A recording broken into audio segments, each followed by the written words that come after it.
یہ ایک عجیب و غریب ایک تحریک ہے. حضرات چند جملے میں پیش کروں گا. آج پوری دنیا کے اندر ایام فاطمیہ بڑے تعظیم کے ساتھ، بڑے اہتمام کے ساتھ منائے جا رہے ہیں. یہ بہت بڑا کرم ہے. اب سے 100 سال پہلے یہ نہیں تھا، 50 سال پہلے ایسا نہیں تھا، حتیٰ خود ایران عراق میں اس طرح سے نہیں تھا جس طرح سے آج. حضرات ہم نے محرم کو بڑے اہتمام کے ساتھ منایا. آج یزید کے ماننے والوں کی جرأت نہیں ہے کہ وہ کہہ دے میں یزیدی ہوں. پتہ نہیں توجہ ہے یا نہیں. آپ کسی یزیدی سے کہہ دیں نا، آج کوئی یزید کا ماننے والا بھی کوئی یزیدی تو گریبان پکڑ لے گا آپ کا. مجھے یزیدی کہہ دیا، بھئی تو ہو تو کیا ہے اس میں مسئلہ. نہیں کہلانا پسند کرتا کوئی یزیدی بھی، یزیدی کہلانا پسند نہیں کرتا، کیونکہ ہم لوگوں نے محرم کا اتنا اہتمام کیا کہ یزیدیوں کے چہروں سے نقاب اتر گئے ہیں. اب کسی کی جرأت نہیں ہوتی یزید کا دفاع کرے، اس کا ڈیفینڈ کرے. ہر آدمی اس کی مخالفت کرتا ہے، کوئی اس کا ڈیفینس نہیں ہے. حضرات اگر اسی اہتمام کے ساتھ ہم مسلسل ایام فاطمیہ کو مناتے رہیں تو قاتلان جناب سیدہ، قاتلان جناب محسن کے چہروں سے نقاب اتر جائیں گے.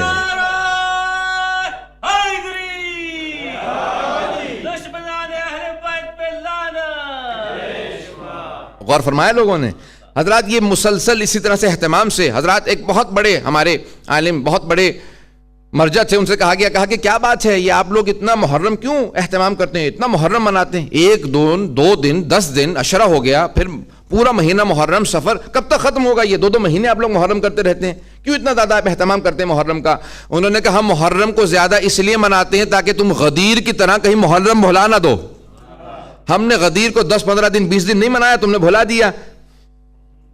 ہم 1 دن کرتے ہیں غدیر کا، ہم محرم اتنا اہتمام کریں گے تاکہ کوئی بھلا نہ سکے.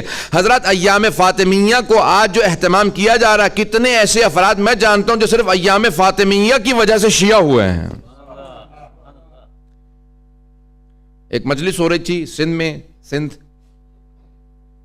پاکستان کے صوبہ، وہاں پہ مجلس ہو رہی تھی. ایک مولانا پڑھ رہے تھے، بیچارے غریب لوگ تھے، انہوں نے مجلس کی تھی. تھوڑے سے لوگ تھے، 100-200 لوگ ہوں گے، جیسے آج یہاں پہ 100-200 لوگ ہیں. یعنی پاکستان کے حساب سے 100-200 لوگ کم ہیں. آج کے یہاں لیسٹر کے حساب سے، انگلینڈ کے حساب سے تو ماشاءاللہ مجمع بہت اچھا ہے. میں کمپلین نہیں کر رہا ہوں کہ آپ کہیں گے کہ مولانا پہلے دن ہی کہنے تھوڑے سے لوگ، نہیں ماشاءاللہ بہت اچھا مجمع. لیکن پاکستان کے حساب سے، یعنی جہاں پہ 1 لاکھ کا مجمع، 2 لاکھ کے مجمع ہوتے ہیں، وہاں کے حساب سے چھوٹے سے بستی تھی، گاؤں تھا. 200 لوگ بیٹھے تھے بیچارے، باہر ٹینٹس لگا کے مجلس کر رہے تھے. امام بارگاہ بھی نہیں تھا ان کے پاس. مجلس پڑھ رہے تھے، وہاں سے ایک وڈیرا گزر رہا تھا. وڈیرا سمجھتے ہیں آپ لوگ؟ بہرحال جیسے ذمہ دار ہوتے ہیں، یا اس علاقے کے چودھری کہہ لیجئے، یا اس علاقے کا ایک ہمارے ہاں کیونکہ وہ ایک پورا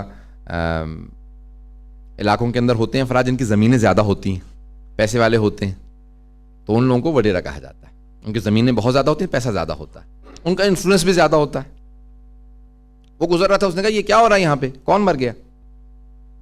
انہوں نے کہا آج تو کوئی نہیں مرا، یہ بہت پہلے ایک شہادت ہوئی تھی، یہ شیعہ لوگ ہیں یہاں پہ جمع. اس نے کہا اچھا ہماری بستی میں بھی شیعہ ہیں؟ وہ کھڑا ہو گیا باہر سننے کے لیے. تو وہ مولانا پڑھ رہے تھے کہ اس طرح سے دربار میں بھی گئیں اور مانگا حق، اور حق نہیں ملا، اور وہ اندر آ گیا. اس نے کہا کون مجلس پڑھ رہا ہے؟ کہ یہ صاحب کیا بات ہے، آپ یہ اس طرح کی باتیں کیوں پڑھ رہے ہیں؟ اس نے کہا کہ یہ ہوا تھا، میں تو صرف مسائل پڑھ رہا ہوں. ہوا تھا یا نہیں ہوا تھا؟ ایسا ہوا تھا؟ انہوں نے کہا ہمارے حساب سے تو ہوا تھا. اس نے کہا آپ یہاں سے کوئی نہیں جا سکتا، نو ون کین موو.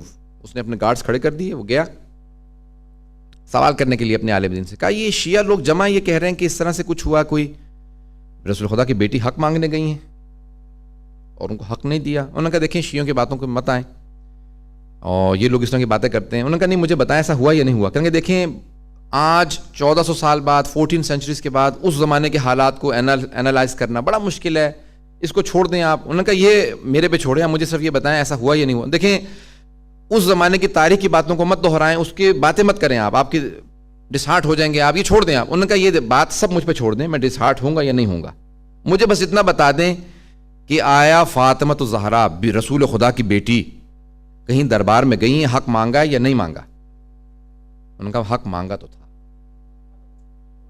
حق مانگا تو تھا. اس نے کہا آپ کو پتا ہے حق مانگا تھا؟ انہوں نے کہا ہاں. کہا پھر آپ مجلس میں نہیں گئے؟ جانتے ہوئے آپ مجلس میں نہیں گئے؟ سننے والے دین تھے. انہوں نے کہا دیکھو یہ ڈسکشن مت کرنا، لوگ سب کے ذہن خراب ہو جائیں گے اسلام سے. اسلام کے بزرگوں نے کیا کیا، اور وہ بھی رسول خدا کی بیٹی کے ساتھ، اس کو ڈسکس مت کر. واپس آیا. ان عالم دین سے کہا کہ دوبارہ اول سے مصائب سناؤ کہ کیا ہوا تھا، مجھے معلوم نہیں. اس کے بعد اس نے اعلان کیا، اس نے کہا آج سے میں شیعہ ہوں، کیونکہ آج مجھے پتہ چلا ہے کہ رسول خدا کی بیٹی پہ اتنے مصائب آئے ہیں. برحمتک یا ارحم الراحمین وصلی اللہ علی محمد وآلہ الطاہرین.